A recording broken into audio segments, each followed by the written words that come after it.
Welcome into OutKick the Show. I am your fearless leader, Clay Travis. I know the Braves are playing against the Marlins right now. Trust me, I'm about to go get my son out of school. We've been DVRing the game. If the Braves lose this one, I will wear it for not taking him out of school. The problem is the Braves are on every single day this week at the same time, which is 2 o'clock Eastern, which is not ideal for anybody with kids. By the way, let me go ahead and put on my red light so you'll know it's the red light special.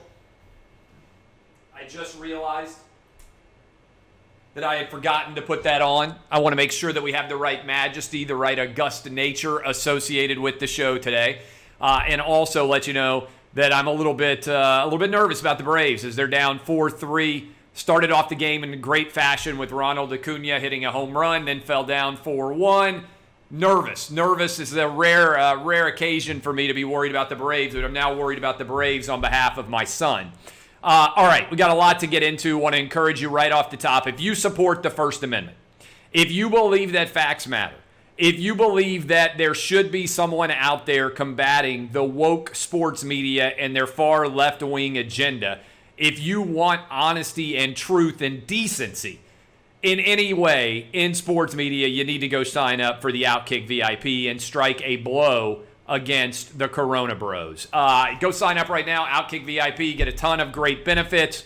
I was looking at the reviews from the thousands of you that have been signing up and why you are enjoying it, and I gotta say, I'm thrilled to see all the positive feedback. Encourage you to keep rolling with us. Go sign up for the OutKick VIP right now. Also want to say, not the kind of guy to brag or draw attention to myself, but the OutKick 6-pack of picks is white hot. We have given out 18 different picks. We are now 14-4 with the OutKick 6-pack. And by the way, if you know any beer companies, how in the world is the OutKick 6-pack not sponsored by a beer company or even a soda company? Should be signed up for that right now as well. A couple of other different things that I want to hit off the top that I believe are significant. First of all, how good were Aaron Rodgers and Patrick Mahomes last night? I believe that we saw a preview of the NFL last night, Super Bowl. I think the Packers are going to win the NFC, and I think the Chiefs are going to win the AFC. Now, why do I think that? Because these two teams, I believe, are the best in their respective divisions. The Packers have proven it all season. The Chiefs have kind of been dodging around. They didn't play well against the Chargers. They didn't play well last night against the Patriots, but they still found a way to win. The Patriots were nothing like the Patriots we've gotten used to. You got the sack of Hoyer to end the half that had to have Bill Belichick furious. The fumble on another first and goal situation that fell apart, and the pick six that fell right into the Honey Badgers' hands after it went through Julian Edelman. Not to mention the blown call early on what should have been an interception. But now that we are basically through 4 weeks, I know the Titans and the Steelers haven't played yet, and everybody else, the other 30 teams, have played 4 games. I feel very confident about the 5 best teams in the NFL. I'm going to rank all the undefeated teams. There are only 6 of them left. But the 5 best teams in the NFL in order right now. I still think the Chiefs are the best team in the NFL. Patrick Mahomes is the truth. The Chiefs are the best team in the NFL right now. They're a little bit like the Patriots back in the day. They can turn it on or off. They know how good they are. I've got the Chiefs as the best team in the NFL. Second best team in the NFL. It's the Packers. Packers are the second best. That's why I think down in Tampa we're going to see Chiefs-Packers in, Super Bowl 55, I think it is. Chiefs-Packers going to happen there. In the third spot, I have got the Seahawks. I think the Seahawks defense makes me a little bit nervous about them, but the Seahawks I have as the third best team in the NFL, followed by the Bills. Josh Allen is the revelation of this season. Last season, it was Lamar Jackson. Nobody saw him coming. This season, I think it is Josh Allen who is the Lamar Jackson of this season. He's putting everything together. The Bills have suddenly turned into an offensive juggernaut after Sean McDermott's team was almost entirely reliant on their defense for a long time. I've got the Bills as the 4th best team in the NFL right now. And then sliding in at the 5th spot, I've got the Steelers And then the last undefeated team, my Titans. So I got a top 6 for you this week as we finish week 4 in the NFL. Chiefs number 1, Packers number 2, Seahawks number 3, Bills number 4, Steelers 5, and Titans 6. What about the bottom 5? What about the list of sadness right now in the NFL? I've got Washington at the 28th best team in the NFL right now. Their only win came against the woeful Eagles, and the Eagles gave that game away. They couldn't block for Carson Wentz. In the 29th spot, I've got the Falcons. If you watched last night, the Falcons don't feel like one of the 5 worst teams in the NFL. They should be 2-2. But when you saw Matt Ryan throw his helmet at the end of last night's game, it was like all the frustration was suddenly washing over him. If I were Dan Quinn, I'd be nervous about getting fired. In the 30th spot, I'll get to Bill O'Brien here in a minute. The Texans 0-4. Both of these teams I'm about to mention, you had the Texans going up against the Vikings, and you ended up with 2 playoff teams fighting to avoid starting the season 0-4. It's amazing to think about the trajectory of Bill O'Brien's career. Giants, I'm sorry for the state of New York and New Jersey, since they play in New Jersey for all you, but they play in New Jersey people out there. The Giants 31, the Jets 32, the 5 worst teams in the NFL right now. The Washington football team, the Atlanta Falcons, the Houston Texans, New York Giants, and the New York Jets. All right, Bill O'Brien. Fired after 4 games. I'm going to be honest with you guys.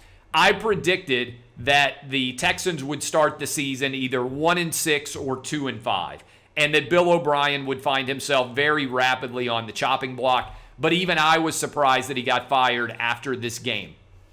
In particular, for the Texans going forward, they have traded away a lot of their top draft picks. If you're a Dolphins fan right now, you have to be eager that Romeo Crennel is not going to be able to turn things around, and the Texans are going to continue to falter because you have their first-round pick, and it isn't protected. So you could end up, theoretically, with a 1, a 2, or a 3 overall pick as a part of this process. The Texans never thought they'd be giving up a pick outside of the 20s when they gave up everything for Laramie Tunsil. So I have got Bill O'Brien being replaced. I think there's a good chance Eric Bieniemy, the other name that I put on this list to pay attention to, if the Titans continue to perform like they are, I think they could look at Arthur Smith as an offensive coordinator that might work well with Deshaun Watson. The benefit the Texans have is they have a very talented quarterback. The downside is they have the highest salary in the entirety of the NFL. I jotted it down. I think it was $248 million in salary costs. Bill O'Brien has been a division winner. He hasn't quite been able to do anything in the postseason, but he's been on the edge for a long time, and finally the McNair family down in Texas had enough of him and decided to fire him after 4 games. I'd be nervous right now if I was Adam Gase. I'd be nervous right now if I was Dan Quinn. A lot of these guys, once the first coach gets fired, everybody wants to get in line to get the top pick to replace the coach that they fired. Now the Texans are at the front of the line. Interestingly, Whitlock had an interesting column on OutKick where he argued that the NFL should go ahead and let Eric Bieniemy come in and coach. I'm not sure that's the solution, but I do think it's a fascinating idea. I don't think Bieniemy wants to leave right now the Chiefs. He may have a lot of options at the end of the season based on the way the Chiefs are playing right now. Nobody's talking about this. Nobody is talking about this in the woke sports media because they don't want to acknowledge the truth. The NBA ratings, Game 3 on Sunday, Sunday, hit another low, another all-time low on Sunday night. The NFL game, which was a not very good NFL game, rose up and dunked all over the NBA. 3-1 people watched a crappy NFL game over watching the NBA Finals Game 3. And this statistic is going to blow your mind. The NBA ratings on Game 3 are now down 70%. 70% since the last time that LeBron James was in the NBA Finals 2 years ago. Get woke. Go broke. It's a story that doesn't fail. The NBA and LeBron James in particular have mortgaged all the goodwill that Larry and Magic and Michael Jordan created for the NBA. Do you remember when the NBA, it's fantastic, was their tagline and they tried to sell everybody on how much fun the NBA is? Now all the NBA players want to do is mope around and talk about how awful America is, even though they're making tens of millions of dollars to play basketball, and even though they are doing that in a time when Americans are losing jobs left and right, and we're in the middle of the corona crisis. They had an opportunity, the NBA did, to be a salvation, to be a shining light, to be a beacon of opportunity and hope for many sports fans out there. Instead, they decided to drag everything political and lecture people all day long, not play games because a guy refused to comply with police officers and Jacob Blake. They didn't play basketball games because someone called the cops on Jacob Blake, who had committed allegedly sexual assault, and they said that this guy was a hero. It's a shameful performance by the NBA. I think their brand has been severely damaged for years to come. And I think a lot of these NBA players that haven't been paying a lot of attention to things, they've been down there in the bubble. Next season, when their salaries decline by 50% over what they contracted to get paid, they're suddenly going to sit back and say, oh my goodness, what have we done? We have alienated all of these basketball fans that otherwise would be buying tickets and watching us play by deciding to get super woke. LeBron James has led the NBA right off of a cliff. The lowest ratings in the history of the league, 40-year lows. My lifetime, there's never been fewer people watching the NBA Finals than right now. It's an unmitigated disaster for the league. Again, down 70% from 2 years ago, and a lot of people in the woke sports media are going to make excuses for the NFL. The important thing out there is to look at the actual facts and recognize what's going on. You get woke, you go broke. The Miami Dolphins have decided to stick with Ryan Fitzpatrick over Tua. I think they're setting up the opportunity when they have 2 games against the Jets in 3 weeks. I think that's where they're going to handle the reins to Tua. I think that's the smart play. Let Ryan Fitzpatrick continue to flounder right now. The fact that they are now having to announce on a weekly basis who the starter is going to be gives us a pretty good clue that Tua is going to be playing sooner rather than later, and I think he'll be very good once he actually takes the field, much like Joe Burrow has been. I loved both of these guys coming in based on what I had seen from them in person. I think they're both going to have an awful lot of success. The Corona Bros are up against it because we got 3 different stories that are all working against them right now. First of all, President of the United States, Donald Trump, beat COVID in a couple of days.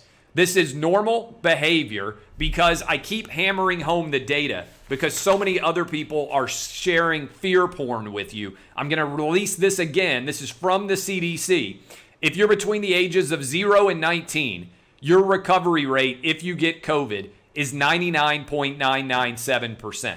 If you're between the ages of 20 and 49, your recovery rate is 99.98%. If you're between the ages of 50 and 70, your recovery rate is 99.5%. And even if you are over the age of 70, your recovery rate is 94.6%. So the president, as I told you would likely be the case, was fine even when he got COVID. He says he's going to be back to do the debate on October 15th in Miami. We'll see how that goes. He's still got plenty of time to recover between now and then. There's a debate October 15th in Miami and October 22nd in Nashville at Belmont University. So the president's back in the White House, seems to be doing well, tweeting up a storm all over again. On top of that, as if that were not enough, Cam Newton may play in Week 5. He's the only Patriot that has tested positive. Nobody has any sort of severe issues in the NFL so far from COVID. And Cam is totally asymptomatic. He would have had no idea he had it but for the testing that was going on. And in the NFL with the Titans, who have had the most significant outbreak so far, 2 straight days of no positives for the Titans. They theoretically can be back in their facility tomorrow getting ready for a big game against the Bills. All of the Corona Bros are upset because this is yet more evidence that they have been wildly overreacting to what's going on in this situation. It is absolutely insane how much of an overreaction we have seen. And so the Major League Baseball playoffs are also underway. 4 games going on today. That's why Fox Bet Live /Lock It In will not be live today. We'll see how it goes. There's a hurricane coming across the Yucatan Peninsula down in Mexico. Hurricane Delta, I believe it's called. And then it's going to head up into the Gulf of Mexico and come in the vicinity of Louisiana, Mississippi, Alabama, somewhere down along the Gulf Coast, potentially in Florida, where we have a home. I hope all of you are okay. I think there are reasons to certainly be concerned, as it's now up to a Category 4. And my prayers are out there for everybody who is potentially in the pathway of this hurricane, as 2020 continues to distinguish itself with a lot of bad news. But I appreciate all of you for continuing to support OutKick. September is the best month we have ever had in the history of OutKick. Podcast was up 360%. We had almost 15 million readers on the website in the month of September. And the overall listenership and readership and video viewing and everything else continues to absolutely skyrocket. That's because of you guys. Go sign up for the OutKick VIP at OutKick.com. If you support truth, justice, honesty, and the American way, you need to be signed up with OutKick right now. Love all of you. DBAP unless you need to SBAP. Kisses from me. Let's go Braves. Let's get a win today. Take control of the series against the Marlins. And I appreciate all of you. Thank you for being fans and supporters. And for the haters out there, look right into my eyes. Watch this deep kiss. Thank you for making me rich. Couldn't do it without you. I'm Clay Travis, and this has been OutKick the Show.